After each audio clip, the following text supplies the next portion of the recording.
¡Por favor, ayúdame!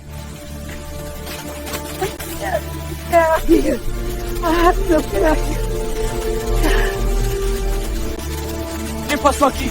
¿Qué está pasando?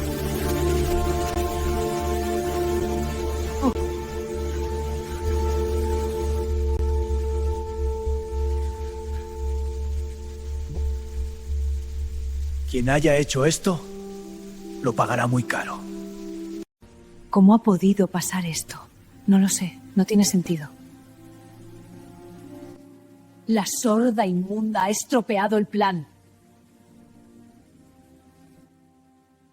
Lo peor que Diego ha visto todo.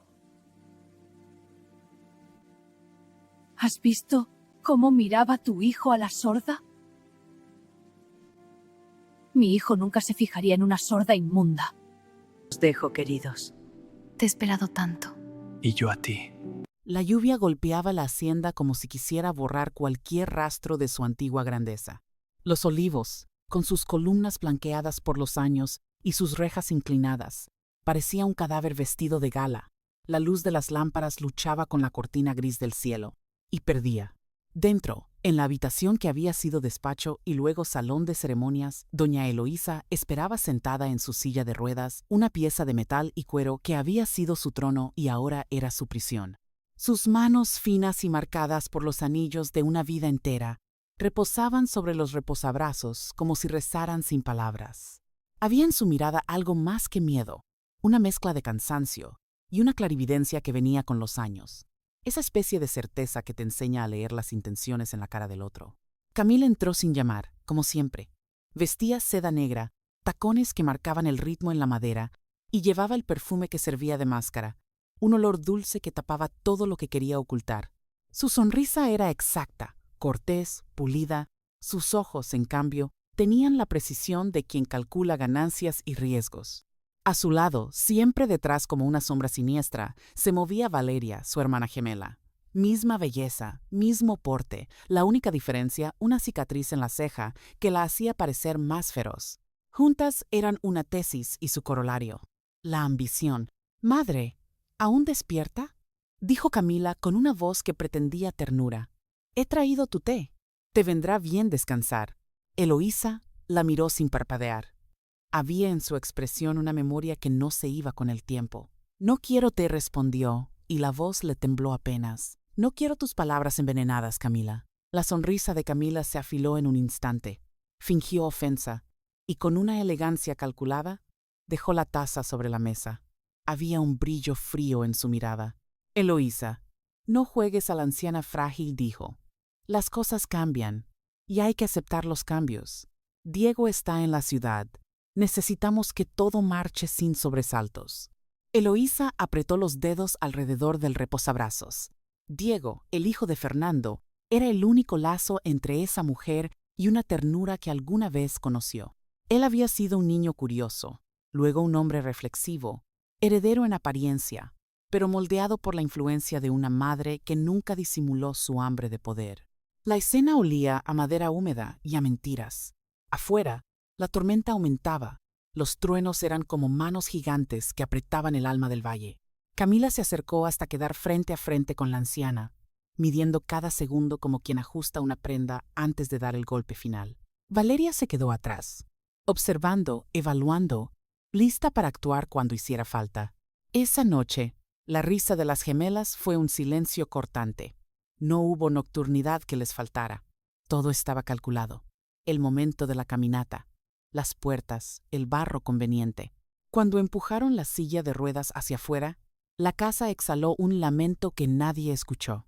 El camino hacia el barranco del Ángel estaba sembrado de hojas pegadas al barro. La oscuridad lo envolvía todo sin piedad. Camila hablaba en un murmullo pálido, como quien justifica lo injustificable. «Piensa en Diego», susurró Camila sin mirar atrás. «Piensa en el futuro. Esto es un accidente y todo quedará resuelto». Eloísa apenas podía respirar. La noche parecía estrangularla.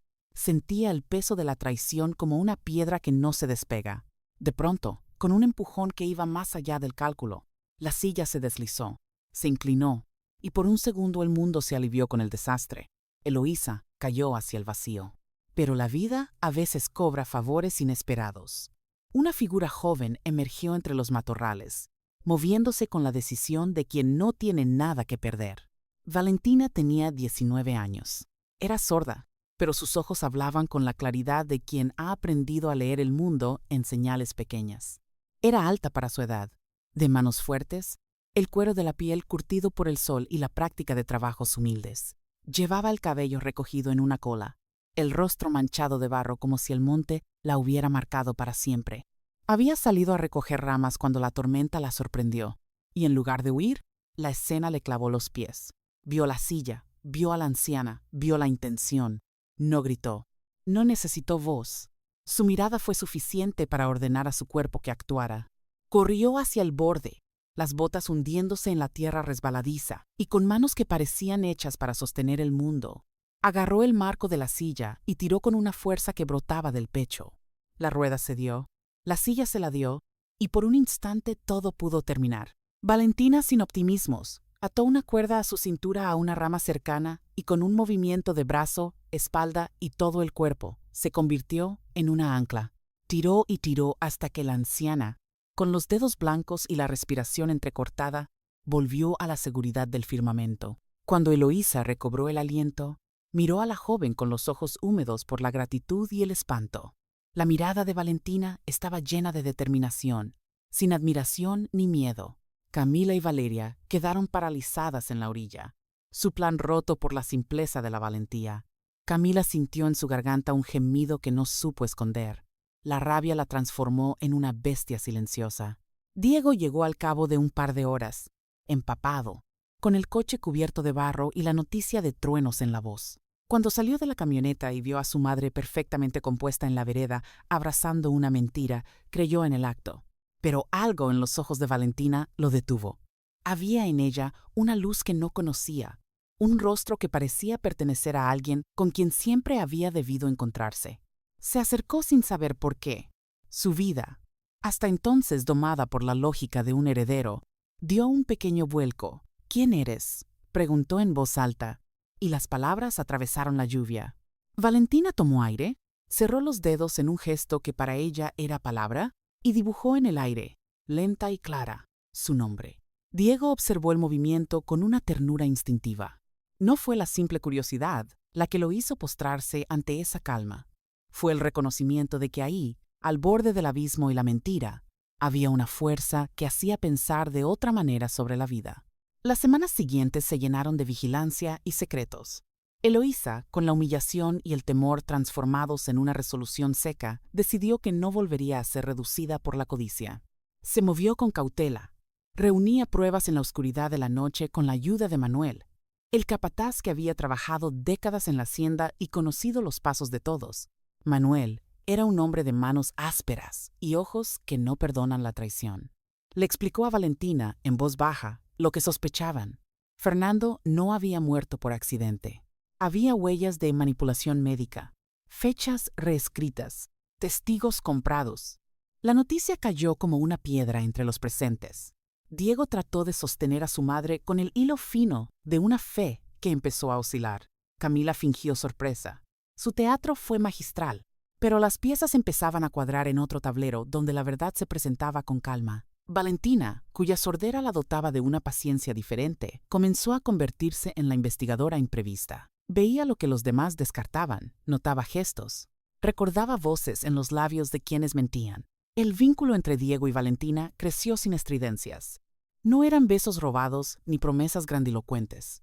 Eran manos que aprendían a comunicarse, miradas que tradujeron promesas, risas ahogadas compartiendo el peso del secreto. Diego, aunque joven, tenía la ligereza del que entiende que lo que importa no siempre coincide con la herencia. Valentina, con su silencio, le enseñó la paciencia de quien escucha con los ojos y siente con las manos. Juntos se volvieron una resistencia pequeña, pero decidida frente a la red tejida por las dos hermanas. Camila y Valeria, al notar la cercanía entre su hijo y la joven, redoblaron sus esfuerzos. La ambición puede volverse feroz cuando se ve en peligro. Se volvió letal. Empezaron a presionar, a enviar cartas, a convocar reuniones públicas donde las palabras se convertían en redes para atrapar la verdad. Las noches se llenaron de pasos, de llamadas anónimas, de la tibieza de voces que, gracias al dinero, doblaban la voluntad de otros. Pero la historia no se vive solo en el afuera. En el interior de la hacienda, las conversaciones se volvieron confidencias. Y las confianzas, estrategias. Eloísa buscaba pruebas, facturas escondidas, correspondencias quemadas mal apagadas, el gesto de un médico que no supo disimular su culpa. Manuel raspó nombres de sobre de cartas, recordó fechas, consiguió lo que el tiempo escondía entre tinieblas. Valentina, con su vista certera, encontró una llave, un cajón, una carta que nadie había previsto que una joven de ojos vivos pudiera ver. La carta hablaba de cuentas, de noches y de un trato que tenía la frialdad de una sentencia. El peso de la duda empezó a cambiar a favor de la verdad. Diego, cada vez más rendido ante el amor por Valentina y la osadía de desentrañar la mentira, tomó una decisión que le partió el pecho. Debía elegir entre la lealtad a la madre que lo crió y la lealtad a la justicia. No fue fácil, y por eso la decisión tuvo el valor de quien elige la verdad, aun cuando sabe que la pérdida será grande. Se acercó a Valentina una noche, la tomó de la mano y con un gesto torpe le comunicó lo que no podía decirse con palabras al oído. Contigo escribió en una servilleta, con la letra temblorosa pero segura.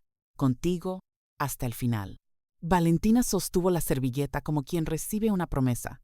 Sus ojos brillaron y sin sonido le ofreció su mano. Ese fue el pacto. Dos personas que decidieron caminar juntas contra el viento. La batalla apenas comenzaba y el tablero estaba lejos de acabarse.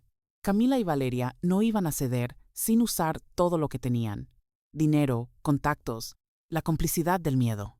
Pero en la Hacienda Los Olivos algo más había nacido.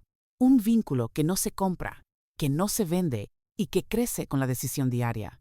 Manos que rescataron, miradas que sostuvieron, y el valor de una joven que, sorda para el ruido del mundo, tenía una claridad para escuchar las verdades del corazón.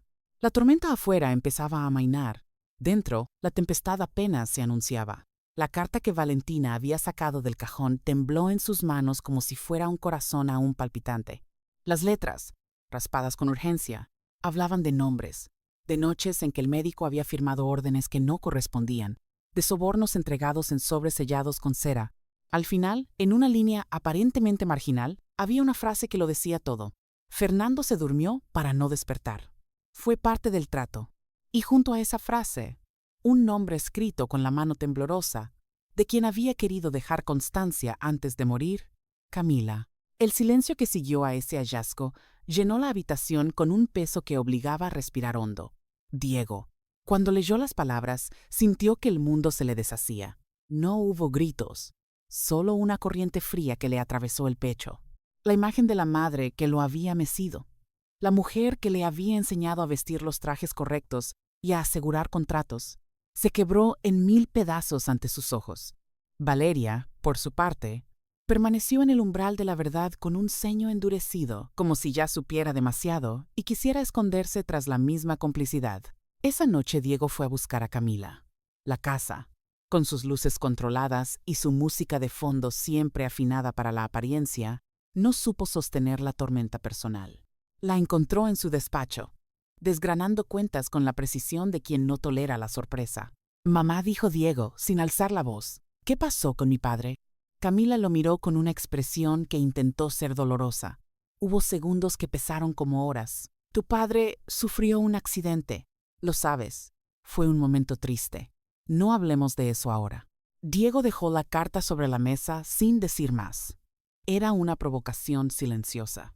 Camila lanzó una carcajada corta, llena de veneno contenido, y en un gesto que antes hubiera resultado imposible, se acercó y tomó la carta. Sus dedos la cubrieron como quien esconde algo que quema.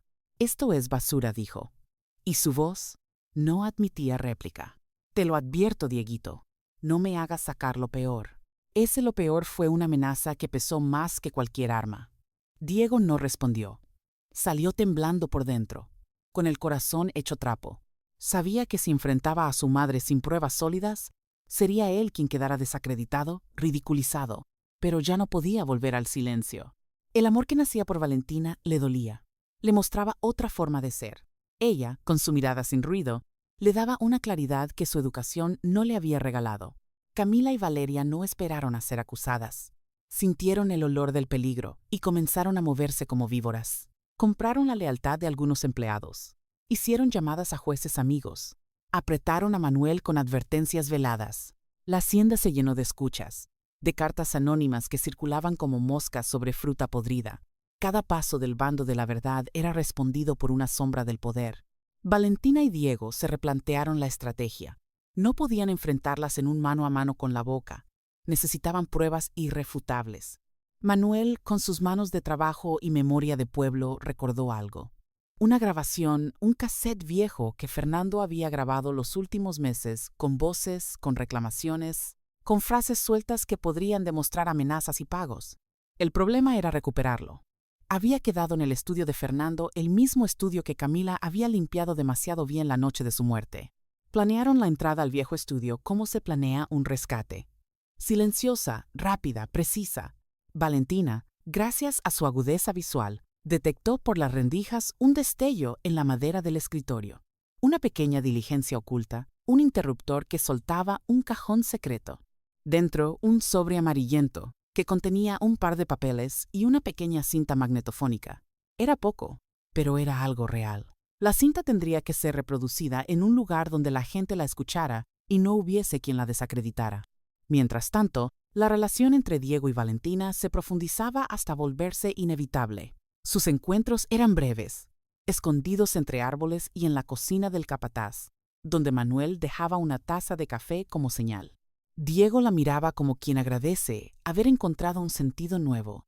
Valentina lo miraba con la ternura de quien sabe salvar, pero también necesita ser salvada a su modo.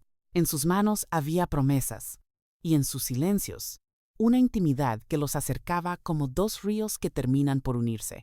Camila, dolida en el orgullo y en su imperio, decidió atacar donde más dolía, en la reputación de Diego. Empezó a sugerir en público que su relación con la joven era una farsa, que Valentina buscaba acomodarse, que estaba aprovechándose de la debilidad del heredero. Valeria alimentó los rumores con fotografías manipuladas y testimonios pagados. Diego sintió el peso de los cuchillos invisibles. La acusación pública era una daga que pretendía aislarlo y devolverlo a la obediencia. La tensión tomó la forma de un plan mayor. El pueblo celebraba ese fin de semana la Feria de la Cosecha, un evento donde la gente se reunía y las palabras tienen eco. Allí, en medio de la plaza, con autoridades y cámaras, podían reproducir la cinta o exhibir los documentos con testigos honestos. Era el riesgo supremo. Si fracasaban, serían denigrados. Si triunfaban, Camila caería. Eligieron la feria porque era un espejo del pueblo entero, el lugar donde la voz de la gente pesa más que el dinero. En los días previos, las trampas se multiplicaron. Camila intentó comprar la plaza, ofrecer donaciones, amenazar a los organizadores. Nadie quiere meterse en problemas. Pero Manuel y algunos hombres del campo, que conocían la verdad en las manos como quien reconoce la textura del trigo, empezaron a moverse. Convocaron a 2 testigos que no se doblaban por oro. Un viejo médico jubilado, que recordaba haber sido presionado por órdenes de Camila, y una costurera que había visto un sobre cambiar de manos en la cocina de la casa la noche de la muerte de Fernando. La feria llegó. El pueblo se llenó de colores y voces, de niños corriendo y de mujeres vendiendo tortillas. Camila asistió como una reina, a quien la plaza rendía homenaje. Su vestido nuevo brillaba, y su sonrisa era cuchillo. Diego, pálido pero resuelto, estuvo al lado de Valentina hasta el último segundo. Manuel, con la cinta en el bolsillo y la verdad en la garganta, sabía que todo podía irse al abismo con un soplo. El momento de subir al escenario fue un arco tensado. Manuel, con voz grave, pidió la palabra. La multitud curiosa se calló. Camila se acomodó en su asiento, segura de que su prestigio la protegería, pero esta vez algo diferente latía en el aire. El pueblo quería verdad. Manuel habló de la historia de una hacienda, de un joven que había perdido al padre, y con una mano que no temblaba, sacó la cinta. Pidió que la pusieran en el equipo de sonido. Camila intentó frenarlo. Sus palabras fueron un zarpazo de incredulidad. La reproducción empezó. La voz de Fernando, temblorosa y acusadora, llenó la plaza. Hablaba de cobros, de sobres, de quien le había asegurado que un descanso sería mejor que padecer. La gente escuchó cómo la manipulación y la planificación salían a la luz. Camila entró en un estado que mezclaba furia y pánico. Valeria, a su lado, intentó agarrarla, pero ya era tarde. Los aplausos se convirtieron en gritos. La conmoción fue como un viento que tumba las cenizas. En ese instante, cuando la verdad se desplegaba sin posibilidades de taparla, Diego tomó la mano de Valentina, la sostuvo como quien promete nunca soltarse, y el pueblo entero vio que el amor había sido la brújula que los había llevado a la honestidad. Camila fue rodeada por miradas que antes la aplaudían. La caída, cuando llegó, fue lenta pero implacable. La justicia no tardaría en moverse, y el poder que había construido con mentiras empezó a disolverse como sal en agua caliente. La plaza quedó en silencio cuando la última frase de la cinta se perdió en el viento.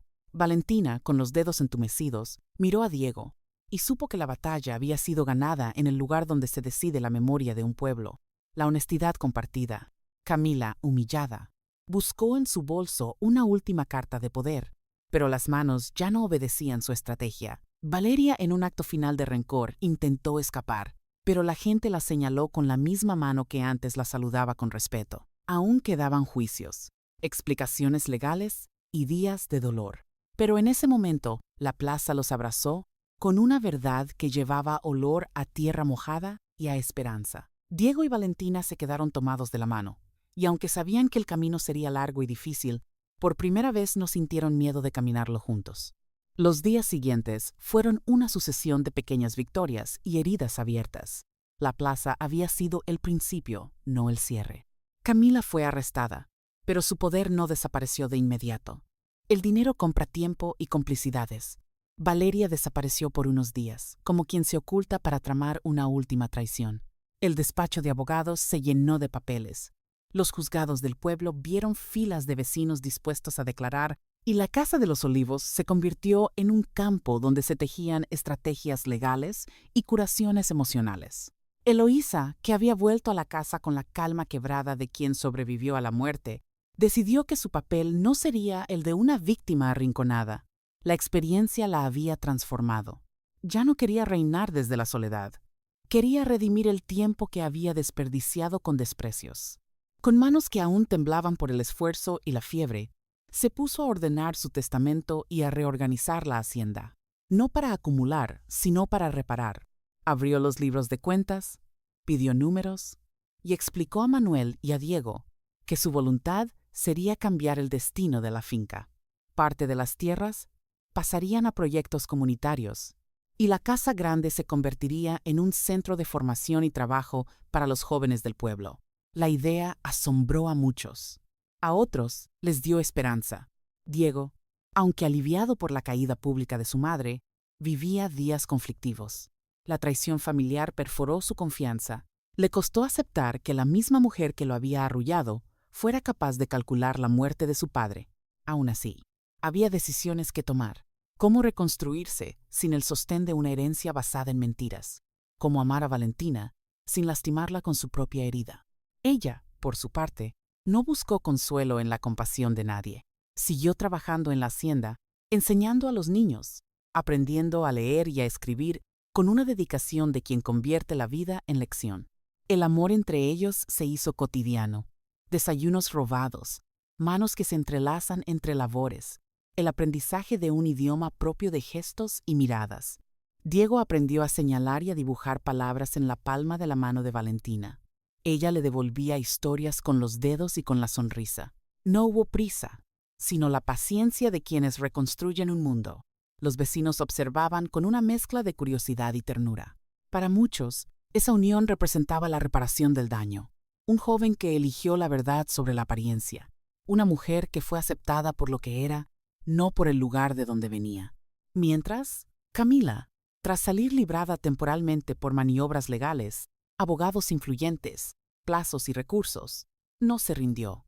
Su rencor se volvió más frío. Ahora buscaba otra forma de controlar.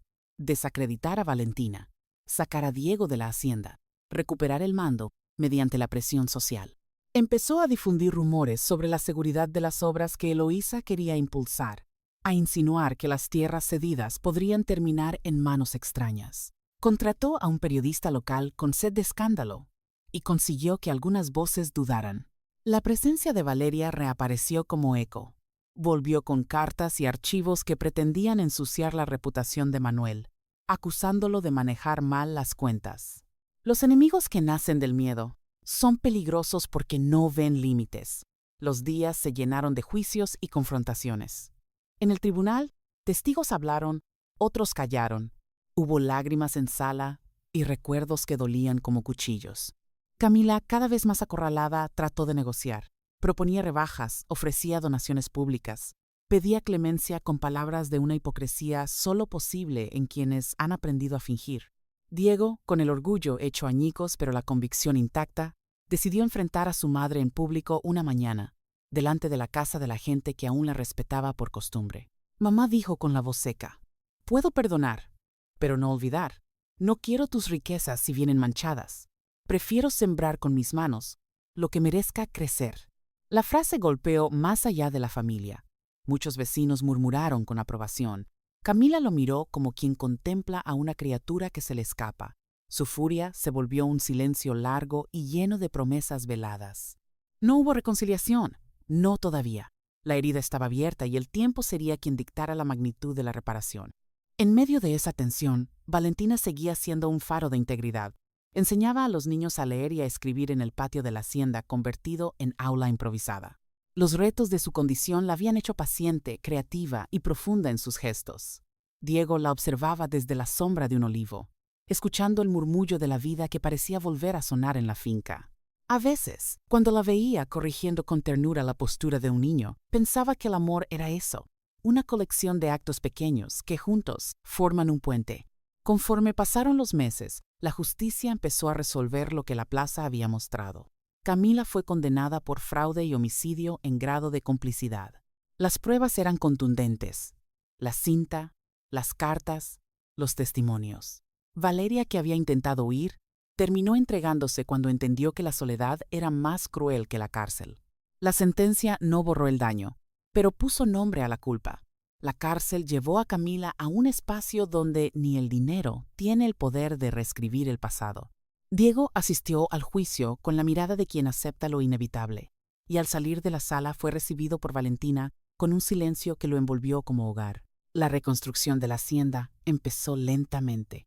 Eloísa, ahora con menos orgullo y más ternura, organizó una asamblea para explicar la nueva vocación del lugar. Había una lista de prioridades: la apertura de la escuela, la creación de talleres de oficios, la reparación de las viviendas de labriegos que carecían de techos. El pueblo respondió con manos dispuestas. Los jóvenes que antes solo querían irse, se ofrecieron para aprender y quedarse. La tierra respondió con generosidad, quizá porque las manos que ahora la cuidaban lo hacían con respeto. Diego y Valentina consolidaron su relación con gestos cotidianos. Compartieron la cocina, aprendieron a comunicarse con miradas y toques, se apoyaron en la adversidad. El joven heredero no abdicó de su posición como voz pública, en cambio, la transformó, dirigió proyectos, fue el rostro de la reconstrucción y aprendió a liderar con la humildad que la verdad le había impuesto. Valentina se convirtió en la figura que, silenciosamente, enseñaba el idioma de la dignidad. Hubo días oscuros, amenazas residuales, intentos de desacreditar las nuevas obras, trabajadores que se resistían al cambio. Pero la comunidad, convencida y unida, supo responder. Manuel, mirón incansable de la justicia y la tierra, se convirtió en administrador de los olivos con la confianza de Eloísa y la aprobación del pueblo. No era un ascenso, por favor. Era un reconocimiento al hombre que había mantenido la hacienda con honestidad en los peores años. Con el tiempo, el amor de Diego y Valentina se hizo visible de una forma serena. No necesitaban grandilocuencias.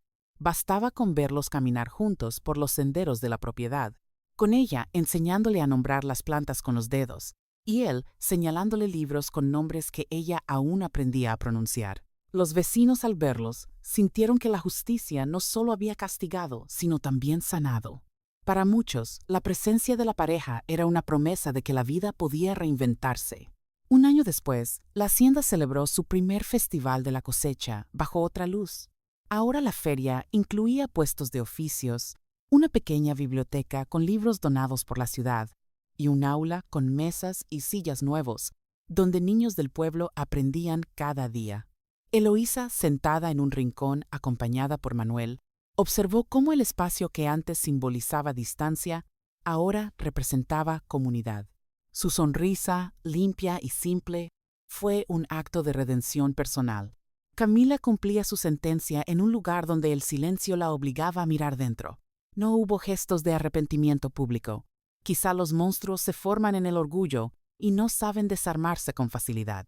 Valeria intentó rehacer su vida lejos, aunque las sombras del pasado la persiguieron. No todas las heridas cicatrizaron, pero muchas fueron suturadas por la labor cotidiana de quienes preferían el trabajo a la venganza. Valentina y Diego decidieron formalizar su unión, no con la prisa de la juventud impulsiva, sino con la ceremonia que celebró el trabajo y la verdad. Fue una boda sencilla en el jardín de la hacienda, flores silvestres, las manos de los vecinos, una mesa con panes hechos por mujeres que ahora trabajaban en cooperativa. Eloísa, con las manos limpias y el corazón más suave, empujó la silla hasta el centro del jardín para presidir la celebración. Sus ojos brillaban con un orgullo que no conocía antes. No por la riqueza recuperada, sino por la familia que había elegido. La historia de los Olivos quedó marcada en el pueblo como una lección.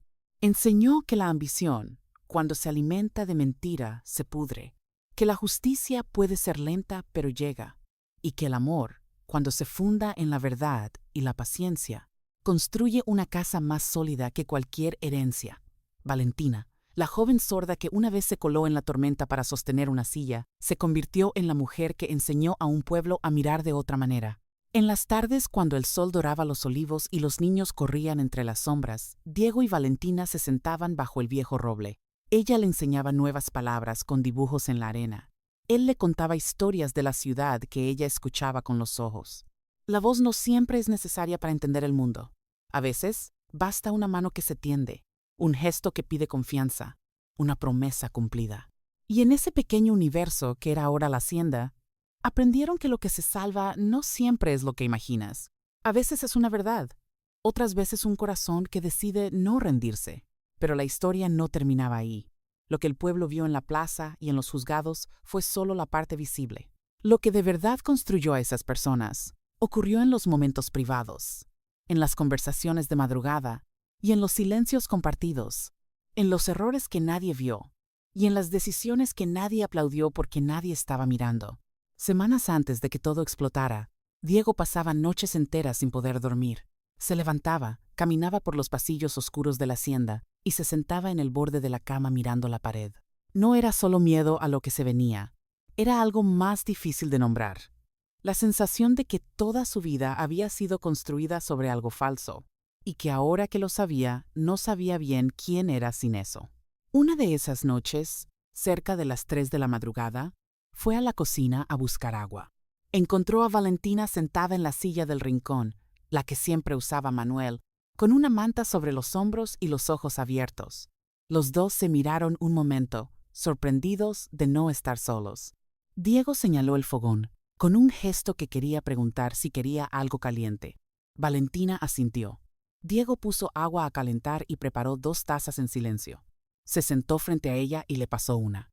Los dos sostuvieron sus tazas sin hacer nada más durante un buen rato. Entonces Diego sacó el cuaderno que ella llevaba siempre encima y escribió: ¿Por qué estás despierta? Valentina tomó el lápiz y respondió: Sentí que algo faltaba en la casa. Me levanté a ver qué era. Diego leyó eso. Luego escribió: ¿Y qué era? Valentina lo miró un momento antes de escribir. Luego escribió: Tú. Diego no supo qué responder a eso. Cerró el cuaderno y se quedó mirando la llama baja del fogón. Valentina no le pidió que dijera nada. Se quedó sentada con él hasta que el amanecer empezó a entrar por la ventana pequeña de la cocina. Y cuando la luz fue suficiente, los dos se levantaron, y cada uno fue a lo suyo sin hacer ningún comentario sobre lo que había pasado. Pero algo había cambiado. Los dos lo sabían, aunque ninguno lo dijera todavía. Manuel fue el primero en notar ese cambio. Era un hombre que llevaba 27 años observando a las personas en esa hacienda, y había aprendido a leer las cosas pequeñas. La manera en que alguien pone la taza sobre la mesa, el camino que elige para cruzar el patio. la forma en que mira a alguien cuando cree que ese alguien no está mirando. Una tarde, mientras reparaban una cerca en el fondo del terreno con Diego, Manuel se detuvo con el martillo en la mano y dijo, sin venir demasiado a cuento, esa muchacha es buena persona. Diego siguió clavando sin responder. Y usted la mira de una manera que no mira a nadie más, añadió Manuel. Diego dejó el martillo. Miró a Manuel. ¿Es tan evidente?, preguntó. Solo para quien lleva mucho tiempo mirando, dijo Manuel, y volvió a su trabajo. Diego se quedó callado un momento. Luego dijo, no sé si es el momento para esto, Manuel, con todo lo que está pasando. Manuel no levantó la vista de la cerca. Hay gente que espera a que llegue el momento perfecto para hacer las cosas importantes, dijo, y se muere esperando. Usted ya sabe lo que quiere. Eso es suficiente para empezar. Diego no respondió. Pero esa tarde fue al taller de Valentina cuando los niños ya se habían ido y se quedó ayudándole a ordenar los materiales. No dijo nada especial, no hizo ningún gesto grande. Solo estuvo ahí, y eso era lo que hacía falta. Camila, mientras tanto, no se quedaba quieta. Desde que el plan del barranco había fallado, su manera de actuar había cambiado. Antes usaba la fuerza directa, órdenes, amenazas, dinero entregado sin rodeos. Ahora usaba algo más difícil de combatir: el rumor, la duda, la insinuación. Mandó a hablar con algunos vecinos del pueblo para que contaran que Valentina no era de fiar, que una chica sorda de ningún lado no podía tener buenas intenciones cerca de un heredero. Algunos vecinos escucharon esas conversaciones y las repitieron. Otros las escucharon y se las guardaron, porque conocían bien de dónde venían. Uno de esos rumores llegó a oídos de Eloísa a través de una mujer que venía a limpiar la casa 2 veces por semana. La mujer se lo contó sin mala intención, solo de pasada, como quien comparte una noticia del pueblo. Eloísa la escuchó sin interrumpirla. Cuando la mujer terminó, Eloísa le dijo que le agradecía que se lo dijera y que podía irse a casa tranquila. Esa tarde llamó a Diego a su habitación. He escuchado lo que anda diciendo la gente sobre Valentina, dijo Eloísa. Diego apretó la mandíbula. Lo sé, dijo. ¿Y qué piensas hacer? No sé todavía, dijo Diego. No quiero que ella se entere y le haga daño. Eloísa lo miró con una expresión seria. Diego, dijo, esa muchacha sobrevivió sola 19 años en un mundo que no siempre fue amable con ella. No la trates como si fuera frágil. Cuéntaselo tú antes de que se entere por otra persona. Diego tardó en responder. Tenía razón y lo sabía, pero saberlo no hacía la conversación más fácil. Esa misma tarde fue al taller. Valentina estaba sola, borrando la pizarra. Cuando lo vio entrar, supo que algo pasaba, porque Diego no tenía esa cara de todos los días. Se sentó. Él se sentó frente a ella y sacó el cuaderno. Escribió: Hay rumores en el pueblo sobre ti. Los está difundiendo Camila. Dicen que te acercaste a mí por interés, para quedarte con algo de la hacienda. Valentina lo leyó. Se quedó mirando el papel un momento. Luego tomó el lápiz y escribió: ¿Tú lo crees? Diego leyó eso y respondió de inmediato: No, por eso te lo cuento. Valentina asintió despacio. Escribió: Gracias por decirme. ¿Qué quieres hacer con eso? Diego pensó antes de responder. Escribió: Nada. Seguir. Que la gente vea con el tiempo lo que es verdad. Valentina leyó eso y lo miró. Luego escribió algo que Diego no esperaba. Eso es lo más inteligente que me has dicho desde que te conozco. Diego soltó una pequeña risa, la primera risa genuina en varios días. Y Valentina sonrió también, y por un momento, la tensión de todo lo que estaba pasando se alivió un poco, lo suficiente para respirar. La semana antes de la vista preliminar, Camila hizo un movimiento que nadie esperaba. Mandó a una vecina del pueblo a hablar con Valentina. No fue en persona, sino a través de esa mujer, que conocía a Valentina porque su hijo había ido al taller a aprender a leer. La vecina llegó una tarde cuando los niños ya se habían ido, y esperó en el patio. Cuando Valentina salió y la vio, la vecina tuvo el gesto incómodo de alguien que está haciendo algo que no le gusta, pero que ya se comprometió a hacer. Le explicó, mirándola directo a la boca para que pudiera leerle los labios, que había alguien que quería hacerle una oferta. Que si Valentina se iba del pueblo antes de la vista, si decía que se había confundido con lo que vio en el barranco aquella noche, recibiría suficiente dinero para empezar en otro lugar, que nadie le guardaría rencor, ¿Qué sería lo más fácil para todos? La vecina terminó de hablar y esperó. Valentina la miró durante unos segundos sin cambiar la expresión. Luego sacó el cuaderno, escribió 3 palabras y le mostró el papel. La vecina leyó: «No me interesa». La vecina asintió, claramente aliviada de que hubiera sido tan simple, y se fue. Esa noche no pudo dormir bien. A la mañana siguiente fue a buscar a Manuel y le contó lo que había hecho. Manuel la escuchó sin interrumpirla. Cuando terminó, le dijo que había hecho bien en venir, que nadie la culpaba por haber llevado el mensaje y que podía irse tranquila. Luego Manuel fue a buscar a Valentina. La encontró en el taller preparando los materiales para el día siguiente. Se sentó frente a ella y le escribió en el cuaderno: «La vecina me contó lo de ayer. ¿Estás bien?». Valentina leyó y respondió: «Sí, no era una oferta seria. Era una prueba para ver si me asustaba». Manuel leyó eso y asintió.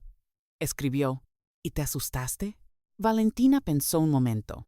Luego escribió: «Un poco, pero no lo suficiente». Manuel guardó el cuaderno, se levantó y le puso una mano en el hombro un momento antes de irse. Era su manera de decir que estaba orgulloso de ella, aunque nunca lo habría dicho en voz alta porque no era hombre de esas palabras. Esa misma noche, Manuel llamó al abogado. La oferta de Camila, transmitida a través de la vecina, era otro cargo que añadir a la lista: intento de soborno a testigo. El abogado lo anotó y dijo que era útil, que cada movimiento que hacía Camila la hundía un poco más. Diego se enteró de lo de la oferta también esa noche. Cuando fue a buscar a Valentina al taller, ella se lo escribió directamente, sin adornos, como siempre. Diego lo leyó y se quedó callado un momento. Luego escribió: «¿Por qué no me lo dijiste antes?». Valentina respondió: «Porque quería pensar primero si tenía importancia». Diego escribió: «¿Y la tiene?». Valentina: «Solo para confirmar que tienen miedo. Y cuando alguien tiene miedo, comete errores». Diego leyó eso 2 veces. Luego levantó la vista y la miró con una expresión que mezclaba admiración y algo más profundo. Esa clase de sentimiento que ocurre cuando uno descubre que la persona que tiene delante es más fuerte de lo que ya creía. La noche antes de la vista, Eloísa no pudo dormir. Tenía los papeles ordenados sobre la mesita. Había repasado todo varias veces, y aún así no podía cerrar los ojos. A las 3 de la madrugada oyó un golpe suave en la puerta. Dijo que pasaran. Era Diego. Entró con la camisa sin abotonar del todo y el cabello sin peinar, con la cara de alguien que tampoco había dormido. «¿No puedes dormir?», preguntó Eloísa. «No», dijo Diego. Se sentó en la silla junto a la ventana. Afuera los olivos eran sombras quietas bajo la luna. Estuvieron callados un momento. Luego Diego dijo: «Madre, ¿tú crees que papá lo sabía? ¿Lo que Camila le estaba haciendo?». Eloísa tardó en responder. Se tomó su tiempo, como hacía con las preguntas que merecían una respuesta honesta. «Creo que sospechaba», dijo. «Y creo que no quiso creerlo del todo porque quería seguir creyendo que su familia era lo que él necesitaba que fuera». Diego miró sus manos. «Y yo hice lo mismo», dijo. «Años enteros». «Yo también», dijo Eloísa. «Los dos nos equivocamos de la misma manera, y los dos tenemos que aprender a vivir con eso sin que nos destruya». Diego asintió despacio. «¿Cómo lo haces tú?», preguntó. «¿Cómo sigues de pie?». Eloísa pensó antes de responder. Mirando a Valentina dijo: «Mirando cómo enfrenta todo lo que le pasa sin pedir disculpas por existir, sin esperar que nadie la rescate, sin quejarse de lo que no tiene. Eso me recuerda que yo no tengo derecho a rendirme con todo lo que sí he tenido». Diego la miró. «Ella es mejor persona que yo», dijo. «No es una competencia», dijo Eloísa. «Es una persona que te hace mejor. Eso es lo que importa». Diego asintió. Se quedó un rato más en esa silla mientras su madre descansaba. Antes de irse, se detuvo en la puerta. «Te quiero, madre», dijo. Eloísa lo miró. Era la primera vez en muchos años que él decía eso sin que hubiera una ocasión especial que lo justificara. Sin cumpleaños ni despedidas, solo porque sí. «Y yo a ti», dijo ella. A pesar de todo, la vista fue larga y difícil. La sala del juzgado estaba llena de gente. Vecinos del pueblo, empleados de la hacienda, familiares de ambos lados y algunos periodistas de la ciudad que habían seguido el caso desde que la cinta sonó en la plaza. Diego y Valentina se sentaron juntos en la parte delantera de la sala de espera, con el abogado a su lado repasando papeles en voz baja. Camila llegó con 2 abogados y Valeria. Iba vestida de gris oscuro, con el pelo recogido y la expresión de quien ha decidido que lo mejor es parecer serena, aunque no lo sea. Cuando pasó frente a Diego, no lo miró. Cuando pasó frente a Valentina, sí la miró, solo un segundo, y en esa mirada había muchas cosas mezcladas. Rabia, miedo y algo que se parecía vagamente a la vergüenza, aunque Camila no habría usado esa palabra. El proceso comenzó. Los abogados de Camila hablaron primero, y lo hicieron bien. Cuestionaron la validez de los documentos. Sugirieron que la cinta podía haber sido manipulada. Trataron de desviar la atención hacia los antecedentes del contador y del médico, señalando que eran hombres que tenían sus propios motivos para mentir. El abogado de Eloísa respondió presentando los movimientos bancarios uno por uno. Explicó cada transferencia, cada fecha, cada cuenta. Era un trabajo de meses que quedaba expuesto en pocas horas, y mientras hablaba la sala fue quedando más y más quieta, porque la gente que estaba escuchando entendía perfectamente lo que estaba pasando. Luego declaró el contador. Era un hombre de unos 50 años, delgado, con los ojos de quien lleva mucho tiempo sin dormir bien. Habló con la voz firme de alguien que ha tomado una decisión y ya no va a dar marcha atrás. Explicó que Camila le había pedido que creara cuentas a nombre de empresas que no existían, que por esas cuentas pasaba dinero de la hacienda que Fernando nunca supo que salía, y que cuando él quiso negarse, Camila le dijo que tenía información suficiente para arruinarlo, que había obedecido durante 4 años, y que había llegado un momento en que no podía seguir haciéndolo. Los abogados de Camila lo atacaron con preguntas duras. Él respondió a todo sin perder la calma. Tenía los documentos, los había guardado durante años por si algún día los necesitaba. Ese día había llegado.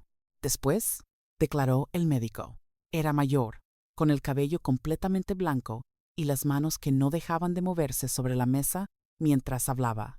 Dijo que Camila lo había contactado hace 2 años y medio, cuando Fernando empezó a enfermarse, que le había pedido que ajustara ciertos medicamentos, que redujera algunas dosis y aumentara otras, que al principio él había pensado que era una solicitud médica legítima, que la familia quería controlar mejor el tratamiento, pero que con el tiempo entendió que no era eso, que lo que Camila quería era que Fernando se debilitara despacio, sin que pareciera sospechoso, sin que nadie pudiera señalar un momento claro en que algo hubiera salido mal. Cuando el médico terminó de hablar, el abogado de Eloísa pidió que se reprodujera un fragmento de la cinta que aún no se había escuchado en público, un fragmento más corto y más claro que lo que sonó en la plaza. Era la voz de Fernando, grabada unos 3 meses antes de morir. Decía, con la voz de alguien que ya no tiene fuerzas, pero que se esfuerza para que se entienda cada palabra. Sé lo que me están dando. Sé que no son los medicamentos que me dijeron. Lo sé porque me siento peor con cada semana que pasa, no mejor. Y sé quién lo pidió. La sala se quedó completamente en silencio. Diego cerró los ojos cuando escuchó esa voz. Era la voz de su padre. Una voz que reconocía aunque no la había escuchado en mucho tiempo. Valentina no podía oírla, pero vio la cara de Diego y le tomó la mano sin decir nada. Luego llegó el momento que nadie esperaba. El abogado de Eloísa anunció que había un testigo más. Una mujer se levantó desde el fondo de la sala. Era una enfermera de unos 40 años, con el pelo recogido y la ropa sencilla, que caminó hasta el frente con pasos lentos pero seguros. Se sentó. El abogado le hizo las primeras preguntas con calma, dándole espacio, y ella empezó a hablar. Dijo que había trabajado en la clínica privada donde trataban a Fernando los últimos meses, que los medicamentos que preparaba le llegaban ya etiquetados de otra manera, no con los nombres originales, sino con nombres genéricos que no decían mucho, que cuando preguntó, le dijeron que era para proteger la privacidad del paciente, que ella lo creyó porque no tenía motivo para no creerlo. Dijo que la noche que Fernando murió, ella estaba de turno, que cuando llegó la noticia no le pareció inesperada porque el hombre llevaba semanas muy mal, pero que en los días siguientes algo le quedó dando vueltas en la cabeza, una sensación que no podía nombrar, como cuando sabes que algo no cuadra, pero no sabes exactamente qué. Dijo que semanas después revisó los registros de los medicamentos que había preparado y los comparó con los que debería haber preparado según el tratamiento oficial de Fernando. No eran los mismos. Las diferencias eran pequeñas, difíciles de detectar si no sabías qué buscar, pero estaban ahí. Dijo que fue a hablar con la directora de la clínica y que la directora le dijo que se olvidara de eso, que no era asunto suyo, que si quería seguir teniendo trabajo haría bien en no hacer preguntas, que ella se asustó y se calló, que durante 2 años se despertaba cada mañana pensando en ese hombre, en su voz cuando pedía que le avisaran a su hijo, en la forma en que preguntaba por Diego en los últimos días aunque ya casi no podía hablar, y que había llegado un momento en que no podía seguir cargando con eso. La sala escuchó todo esto en completo silencio. Algunos vecinos tenían los ojos húmedos. Otros miraban a Camila, que seguía sentada con la espalda recta y la expresión controlada, aunque su abogado había dejado de escribir notas hacía varios minutos. Diego, cuando la enfermera terminó, tenía la cara de alguien a quien acaban de darle una noticia que ya sabía, pero que duele igual al escucharla en voz alta. Valentina le apretó la mano con más fuerza, y él se la apretó también. El juez escuchó todo sin interrumpir. Tomó notas durante horas.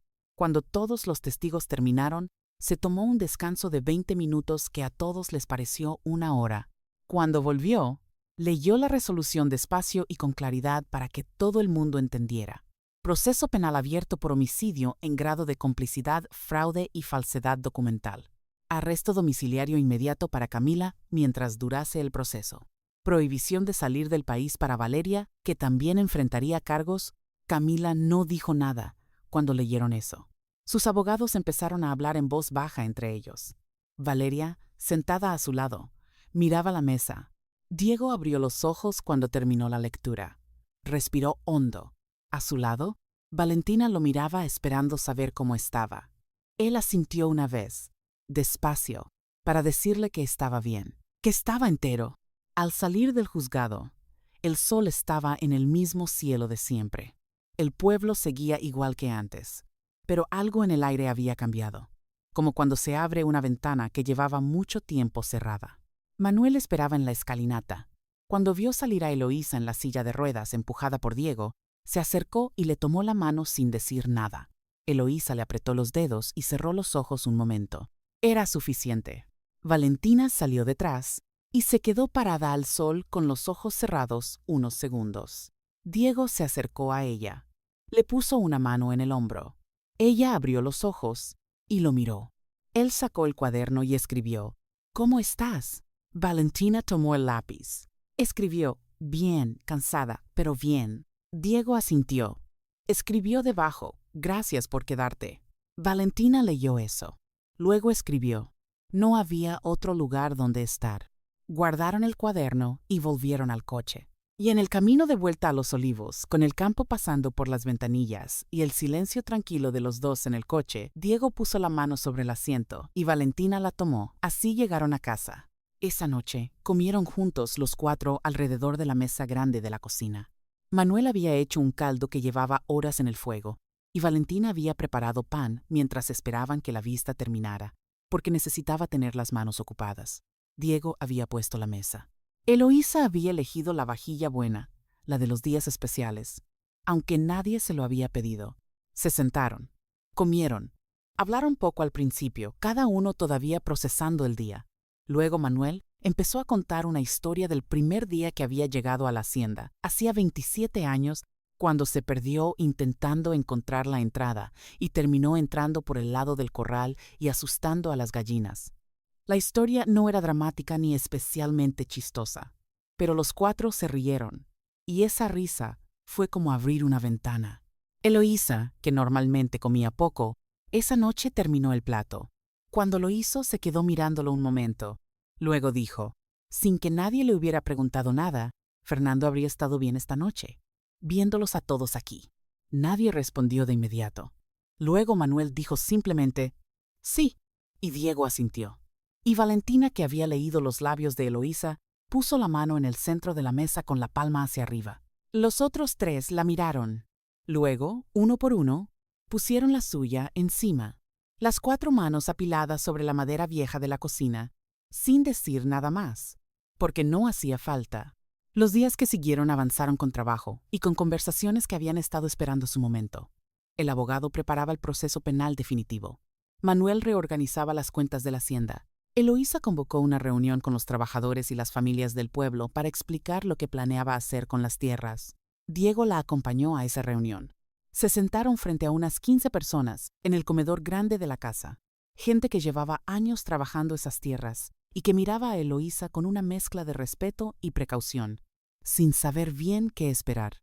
Eloísa habló sin rodeos. Dijo que la hacienda había sido administrada mal durante años, que había dinero que no llegó a donde debía llegar y tierras que se usaron para beneficio de unos pocos. Dijo que eso iba a cambiar, que una parte de las tierras pasaría a manos de las familias que las trabajaban, con contratos claros y reparto justo de lo que produjeran, que el casco de la hacienda se convertiría en un espacio comunitario, con el taller de Valentina como parte permanente, y que habría un fondo para compensar a los trabajadores que habían sido perjudicados durante los años anteriores. Hubo silencio cuando terminó. Luego, un hombre mayor, que llevaba más de 20 años en la hacienda, levantó la mano y preguntó: ¿Y esto es definitivo, doña Eloísa? ¿No va a cambiar cuando pase todo esto? Eloísa lo miró. Está por escrito, dijo, y está firmado por el abogado. Así que sí, es definitivo. El hombre asintió. Y alrededor de la mesa, poco a poco, las expresiones fueron cambiando de la precaución a algo más parecido a la esperanza. Diego habló cuando Eloísa terminó. Dijo pocas cosas, pero las dijo bien. Dijo que entendía que habían tenido motivos para desconfiar, que la historia de esa hacienda les había dado razones suficientes para eso, que no les pedía que confiaran de inmediato, solo que le dieran tiempo para demostrar que lo que su madre había dicho era verdad. Nadie aplaudió ni dijo nada especial, pero cuando la gente se fue, varios de los que habían estado en esa reunión se detuvieron a estrechar la mano de Diego antes de salir. Y eso era suficiente para empezar. Valentina siguió con el taller todos los días. Los niños que venían eran cada vez más, y algunos adultos habían empezado a asomarse también, madres que se quedaban un rato mirando por la puerta hasta que Valentina las invitaba a entrar. Ella no distinguía entre quién era bienvenido y quién no. Cualquiera que quisiera aprender era bienvenido. Una tarde llegó una mujer de unos 35 años con su hija de 6. La mujer se quedó en el umbral mientras la niña entraba y se sentaba en una de las sillas pequeñas. Al final de la clase, cuando los niños se iban, la mujer se acercó a Valentina y le habló mirándola directamente a la cara, despacio, para que pudiera leerle los labios. Mi hija también es sorda, dijo. La llevan a una escuela en la ciudad, pero es muy lejos y cuesta mucho dinero. Cuando me dijeron que usted enseñaba aquí, no lo creí. Valentina la miró. Luego tomó el cuaderno y escribió. ¿Cómo se llama su hija? Rosa, dijo la mujer. Valentina escribió. Dígale a Rosa que mañana traiga un lápiz, que vamos a aprender juntas. La mujer leyó eso y se le llenaron los ojos de lágrimas antes de poder evitarlo. Se limpió los ojos con el dorso de la mano y dijo, gracias, y se fue con su hija de la mano. Esa noche Valentina le contó a Diego lo que había pasado. Se lo escribió en el cuaderno, como siempre, pero esa vez su letra era diferente, más rápida y más apretada, la letra de alguien que está emocionado y quiere contarlo todo antes de que se pierda algo. Diego lo leyó, levantó la vista, sonrió. Eso es lo que hace que todo valga la pena, dijo. Valentina asintió. Luego escribió, necesito más materiales, más lápices, más cuadernos y una silla más pequeña para Rosa. Diego sacó un papel y empezó a hacer la lista. Así pasaron la siguiente hora, ella dictando lo que necesitaba y él anotando. Y ninguno de los dos pensó que eso fuera algo especial, aunque lo era. Camila cumplía el arresto domiciliario en la casa de la ciudad. Sus abogados seguían trabajando, buscando ángulos, presentando recursos. Pero cada recurso que presentaban era respondido por el abogado de Eloísa con un documento más. El proceso avanzaba despacio, pero en una sola dirección. Una tarde Valeria la llamó por teléfono. La conversación fue corta. ¿Cómo estás?, preguntó Valeria. Aquí, dijo Camila. Los abogados dicen que el recurso de apelación tiene pocas posibilidades, dijo Valeria. Lo sé, dijo Camila. Hubo silencio. ¿Qué vas a hacer?, preguntó Valeria. Aceptarlo, dijo Camila. Valeria no respondió de inmediato. Luego dijo, no te reconozco cuando dices eso. Es porque nunca me habías visto sin opciones, dijo Camila. Y colgó. Se quedó sentada en el despacho con el teléfono en la mano durante un rato largo.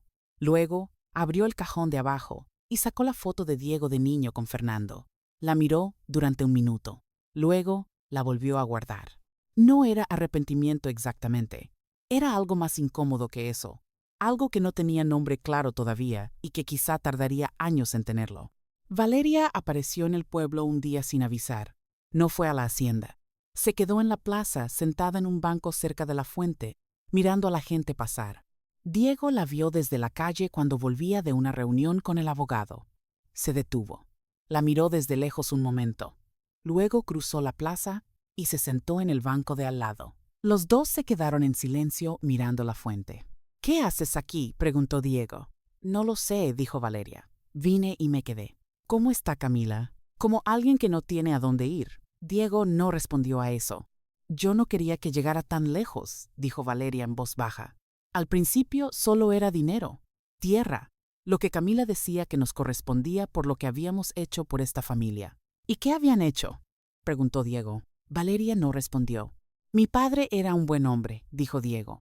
«No le debían nada, y él tampoco les debía nada a ustedes». Valeria miraba la fuente. El agua seguía cayendo con el mismo sonido de siempre. «Lo sé», dijo por fin. «Ahora lo sé». Diego se levantó. La miró desde arriba un momento. «Hay vida después de esto», dijo. «Si uno decide que la haya». Y se fue. Valeria se quedó en el banco hasta que el frío de la tarde la obligó a moverse. Semanas después, Valeria se presentó en el juzgado por su cuenta, sin que nadie la llamara. Se sentó frente al fiscal y dijo que quería dar una declaración voluntaria. El fiscal la miró con sorpresa. Ella explicó que quería contar lo que sabía, todo lo que sabía, sin que le ofrecieran nada a cambio. Que no lo hacía para conseguir un trato mejor, que lo hacía porque llevaba demasiado tiempo cargando con eso y ya no podía más. El fiscal escuchó, tomó notas, y cuando Valeria terminó, le dijo que su declaración sería tenida en cuenta. Valeria salió del juzgado, caminó hasta su coche y se sentó al volante sin arrancar durante varios minutos. No lloraba, solo estaba quieta. Era la primera vez en mucho tiempo que sentía que había hecho algo sin calcular lo que le convenía. La sentencia definitiva de Camila llegó en un día gris de otoño. 7 años de prisión. Diego estaba en la sala cuando la leyeron, sentado en una silla dura, con las manos sobre las rodillas y la espalda recta. Valentina estaba a su lado. Cuando el juez terminó de leer, la sala se llenó de murmullos. Diego no dijo nada. Cerró los ojos un momento. No sintió alegría, ni venganza, ni alivio puro. Sintió algo más difícil. La confirmación de que todo lo que había ocurrido era real, que no había sido una pesadilla de la que se pudiera despertar, que su padre había muerto y su madre iría a la cárcel, y eso no lo iba a cambiar ninguna sentencia. Salió del juzgado con Valentina. Ella lo miraba esperando que le dijera cómo estaba. Él sacó el cuaderno y escribió: «Estoy bien. Solo necesito un momento».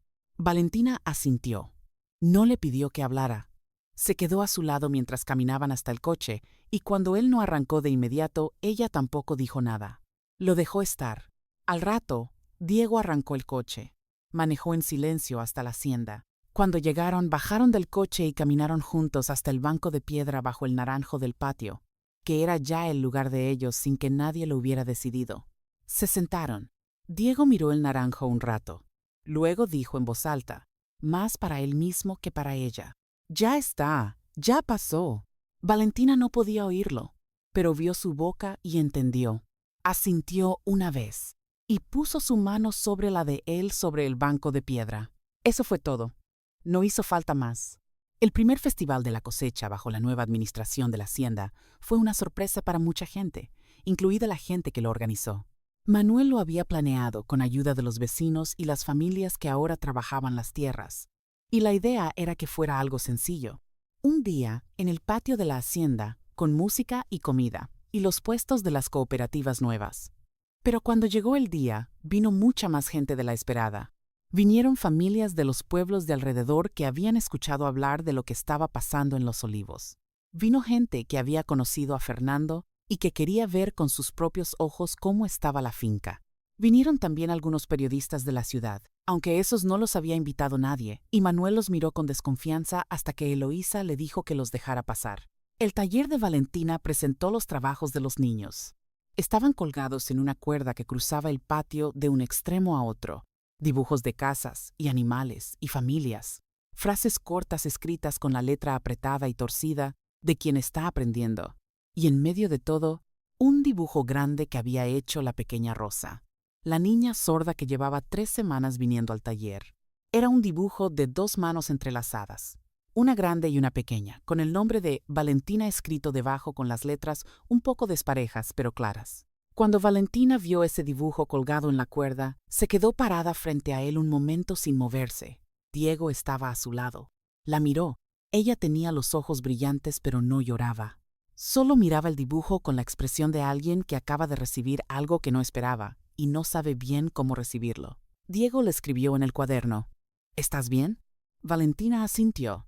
Luego escribió: Es la primera vez que alguien hace algo así para mí. Diego leyó eso. Luego escribió: No va a ser la última. Valentina lo miró. Sonrió. Y los dos siguieron caminando entre los puestos del festival con las manos entrelazadas, saludando a la gente, respondiendo preguntas, participando en ese día que era al mismo tiempo una celebración y un comienzo. Eloísa estuvo todo el día en su lugar bajo el olivo más viejo, con Manuel a su lado. Recibió a muchas personas, escuchó muchas historias y respondió a muchas preguntas con la paciencia de alguien que ya no tiene nada que esconder. Al atardecer, cuando la luz cambió y el ruido del festival se fue haciendo más suave, Manuel le preguntó cómo se sentía. Cansada, dijo Eloísa. Pero bien. Hace mucho que no me sentía bien de verdad. Manuel asintió. ¿Usted cree que Fernando estaría contento?, preguntó Eloísa. Manuel miró el patio, los olivos, la gente que todavía andaba de un lado a otro entre los puestos. Creo que sí, dijo. Creo que esto es exactamente lo que él quería que fuera esta hacienda. Solo que no encontró la manera de hacerlo él solo. Eloísa asintió. Se quedaron callados un momento, viendo el patio. Gracias por quedarse, dijo Eloísa por fin. Todos estos años. Manuel tardó en responder. Cuando lo hizo, dijo simplemente: No había otro lugar donde estar. Y los dos reconocieron esas palabras, porque eran las mismas que Valentina le había escrito a Diego en el cuaderno el día que salieron del juzgado. Y sin haberlo planeado, sin saberlo, habían dicho lo mismo que los otros dos, que quedarse era la decisión, que era la única que importaba. Al final del día, cuando la mayoría de la gente ya se había ido y los puestos estaban recogiendo, Diego y Valentina se encontraron en el banco bajo el naranjo. Se sentaron. Valentina tenía en la mano el dibujo de Rosa, que había descolgado de la cuerda para guardarlo. Diego señaló el dibujo con un gesto que preguntaba qué iba a hacer con él. Valentina lo dobló con cuidado y lo guardó en el bolsillo de la chaqueta. Luego sacó el cuaderno y escribió: Lo voy a guardar en el cuaderno azul, con las otras cosas importantes. Diego asintió. Escribió: ¿Qué más tienes en ese cuaderno? Valentina pensó un momento. Luego escribió: Las notas que me mandabas con Manuel cuando no podías venir. La servilleta donde escribiste que estabas conmigo. Una lista de las primeras palabras que aprendí a signar. Y una frase que escribí yo una noche antes de que todo se pusiera difícil. Diego escribió: ¿Qué decía esa frase? Valentina lo miró. Luego escribió: Ya no estoy sola. Diego leyó eso. Lo leyó una vez y luego otra. Luego levantó la vista al cielo que se iba oscureciendo sobre los olivos y dijo en voz alta, sabiendo que ella no podía oírlo pero diciéndolo igual, porque algunas cosas hay que decirlas aunque nadie las escuche. Yo tampoco. Y los dos se quedaron sentados en ese banco, bajo el naranjo del patio, mientras la noche llegaba despacio sobre los olivos y la hacienda, que había sido tantas cosas en su larga historia, seguía aprendiendo a ser la más difícil de todas. Un lugar donde la gente podía quedarse sin miedo,